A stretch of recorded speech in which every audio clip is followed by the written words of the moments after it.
বহুদিন আগে নীরপাঠ নামে এক রাজ্য ছিল। যুদ্ধ আর আগুনে সেই রাজ্য এখন এক ধ্বংসস্তূপ। ধ্বংসের মধ্যেও এক শিশু কাঁদছে। তার নাম ছিল ইলমা। তার মা ছিল গায়িকা, শেষ নিঃশ্বাসেও গান গেয়েছিলেন যেন ধ্বংসের মাঝেও আশা বাঁচে।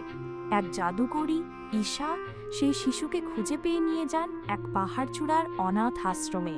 সেখানেই ইলমা বড় হতে থাকে, কিন্তু তার এক প্রশ্ন, আমার মা কেন হারালেন? উত্তর নেই, শুধু চোখে ভেসে ওঠে আগুন আর গান। ইলমা বড় হতে হতে বুঝে যায় সে অন্যরকম। যখন সে গলায় সুর তোলে, বাতাস স্তব্ধ হয়ে যায় আর ফুলেরা নড়ে ওঠে। ঈশা বলেন, তোমার কণ্ঠে আছে যা, তা শুধু গান না, তা শক্তি। নীরপাঠের একমাত্র জীবিত শহর আলভেরা এখনও রাজা ছাড়া চলছে। সবাই ভয় পায় এক ছায়াকে, নিঃশব্দ নামে এক অভিশপ্ত আত্মা, যার গান শুনলে মানুষ চিরতরে নীরব হয়ে যায়। একদিন আলভেরা থেকে একজন দূত আসে ঈশার কাছে, নিঃশব্দ আবার ফিরেছে। ইলমা বলে, আমি যাব। আমি কণ্ঠ হারাতে ভয় পাই না। ঈশা কাঁদে, কিন্তু সম্মতি দেন। বিদায় নেওয়ার সময় বলেন, যদি কণ্ঠে বিশ্বাস রাখো, নিঃশব্দ তোমাকে স্পর্শ করতে পারবে না। ইলমা পাহাড় নামতেই এক বৃদ্ধা ভিক্ষুকের দিকে তাকায়। সে কাঁদছিল। ইলমা গান গায় একটি মায়ের গান। বৃদ্ধা চোখ মুছে বলে, এই সুর বহুদিন আগে শুনেছিলাম, কার কন্যা তুমি? ইলমা প্রথমবার বুঝে তার গান শুধু জাদু নয়, মানুষের ভেতরের ভাঙা জায়গা জোড়া দেয়। সে পৌঁছায় ছায়াবন্দর নামক এক জনপদে। এখানে মানুষ হাসে না, গান শোনে না। সে রাতের বেলা হালকা সুরে গায়, সকালে দেখে মানুষ ঘুম থেকে জেগেছে হেসে। কিন্তু সেই সঙ্গে আসে একটি ছায়া, এক অদ্ভুত তরুণ, নাম আরিস। সে বলে, তুমি একা নও, আমিও নিঃশব্দের বিরুদ্ধে গান গাইব। আরিস ও ইলমা মিলে একটি পুরনো মন্দিরে যায়, যেখানে একসময় হাজার কণ্ঠে গান হতো। সেখানে তারা খুঁজে পায় একটি পুরনো নোট বই। লেখা আছে, শেষ গান যদি সঠিক গাওয়া হয়, নিঃশব্দ হার মানবে। কিন্তু কেউ সেই সুর জানে না এটি ছিল ইলমার মায়ের লেখা। ইলমা ও আরিস একটা ছোট্ট গ্রামে গান গাইছিল। হঠাৎ চারপাশ অন্ধকার হয়ে যায়। নিঃশব্দের ছায়ারা আসে, আরিসের কণ্ঠ ঝাপসা হয়ে যায়। ইলমা কাঁদতে কাঁদতে গান ধরে ছায়ারা পিছিয়ে যায়। সে প্রথমবার অনুভব করে, গান শুধু সুর না, এ এক যুদ্ধ।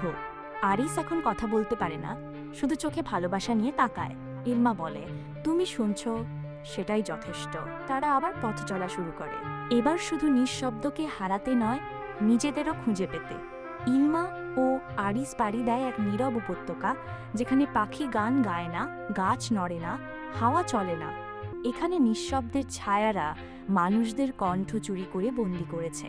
ইলমা বোঝে, এখানে শুধু গান নয়, সাহসও প্রয়োজন। উপত্যকার এক গুহায় তারা খুঁজে পায় ছায়ার মাঝে বসে থাকা এক বৃদ্ধা, যিনি আগে এক সময়ের বিখ্যাত কণ্ঠশিল্পী ছিলেন। তিনি কাঁপা গলায় বলেন, আমার কণ্ঠ নিঃশব্দ নিয়েছে, কিন্তু আমি এখনো তোমাদের জন্য সুর লিখতে পারি। তিনি একটি নতুন সুর লেখেন ইলমার কণ্ঠের জন্য। আরিস বুঝে সে আর গাইতে পারবে না, কিন্তু তার শরীর দিয়ে ছায়াদের আটকানো সম্ভব। এক রাতে যখন নিঃশব্দের দূতরা আসে, সে নিজেকে ছায়াদের মাঝে ফেলে দিয়ে তাদের পথ আটকায়। ইলমা চিৎকার করে, কিন্তু আরিস চোখে শান্তি নিয়ে বলে, তোমার কণ্ঠ থাকলেই আমি আছি। আরিস চলে যাওয়ার পর ইলমা ভেঙে পড়ে। সে গাইতে পারে না, শুধু বসে থাকে পাহাড়ের চূড়ায়। সেই সময় ঈশার স্বপ্ন আসে তার কাছে, ভালোবাসা শুধু থাকলেই হয় না, ভালোবাসা প্রকাশ করাটাই গান। ইলমা চোখ মুছে বলে, এই কণ্ঠ শুধু আমার নয়, তার জন্য। ইলমা আবার যাত্রা শুরু করে। সে সব জায়গায় গান গায়, গ্রামে, শহরে, পথে, গুহায়। যারাই কণ্ঠ হারিয়েছে, তারাই চোখে জল নিয়ে সুর টের পায়। সে জানে, গান যদি ছড়িয়ে দেওয়া যায়, নিঃশব্দ পরাজিত হবেই। ইলমা পৌঁছে পুরনো রাজ্য প্রাসাদে। রাজা নেই, রানীও নেই, শুধু ভাঙা প্রাচীর আর ছায়া। প্রাসাদের মাঝে একটি সিংহাসন, তাতে বসে এক কণ্ঠহীন যুবক, চোখে জল কিন্তু ঠোঁট বন্ধ। সে ছিল ইলমার ছোট ভাই, ছোটবেলায় হারিয়ে যাওয়া। ইলমা গান ধরে একটি লালাবাই, যেটা মা গাইতেন ছোটবেলায়। হঠাৎ ভাইয়ের ঠোঁট কাঁপে, চোখে জল আসে, আর সে বলে ওঠে, দিদি। এ এক অলৌকিক মুহূর্ত। প্রথমবার ইলমার গান কাউকে তার কণ্ঠ ফিরিয়ে দিল। তারা জানতে পারে নিঃশব্দ নিজের শেষ গান গাইবে পূর্ণচন্দ্র রাতে। সেই গানে যারা শোনে সবাই চিরতরে কণ্ঠ হারায়। ইলমা বলে, তাহলে আমাকেই তার আগে গাইতে হবে, এমনভাবে যাতে মানুষ আবার কথা বলার শক্তি পায়। ইলমা ও তার ভাই পাহাড়ের ওপর একটি অদ্ভুত যন্ত্র আবিষ্কার করে। এটি সব জায়গায় সুর ছড়িয়ে দিতে পারে। ঈসা ফিরে আসেন এক শেষ উপহার নিয়ে, ইলমার মায়ের সেই চূড়ান্ত গান, যা আজও কেউ গায়নি। ইলমা গানের প্রতিটি শব্দ হৃদয়ে ধারণ করে। পূর্ণিমার রাতে যখন আকাশ জ্বলছে, ইলমা চোখ বন্ধ করে মায়ের গান শুরু করে। গান এত গভীর যে পাহাড় কেঁপে ওঠে, বাতাস কাঁদে, ছায়ারা থমকে যায়। দূরে দাঁড়িয়ে নিঃশব্দ শোনে, তার চোখে জল আসে। সে প্রথমবার বোঝে যে গান হৃদয় ছুঁয়ে যায়, তার কোনো প্রতিরোধ নেই। নিঃশব্দ বুঝতে পারে ইলমা বিপজ্জনক হয়ে উঠছে। সে পাঠায় তার ছায়ামুক্ত সেনাবাহিনী, যারা কান্না ভয় স্মৃতি চুরি করতে পারে। তারা চারপাশের গ্রাম আক্রমণ শুরু করে।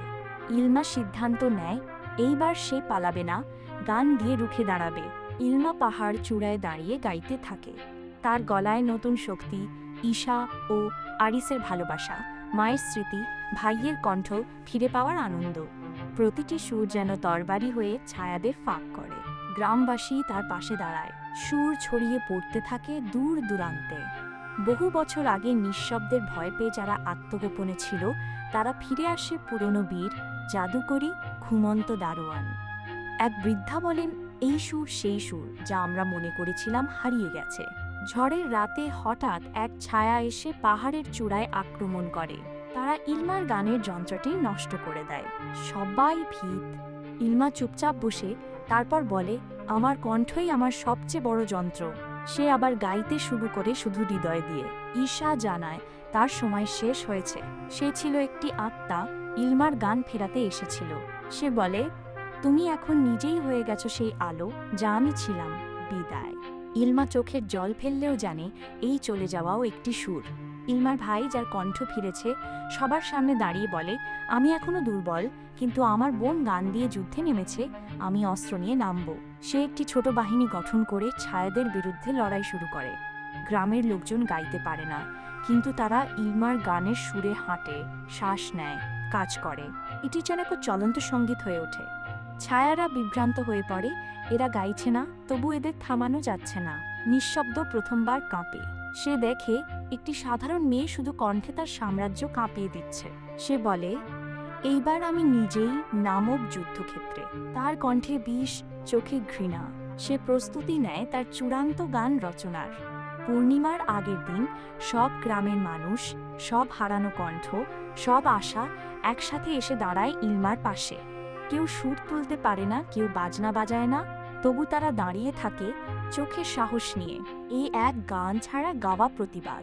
ইলমা আকাশের দিকে তাকিয়ে বলে, আমি এই গান শুধু নিজেকে বাঁচানোর জন্য গাই না, আমি গাই তাদের জন্য যারা হারিয়েছে সব, তবু ভালোবাসতে চায়।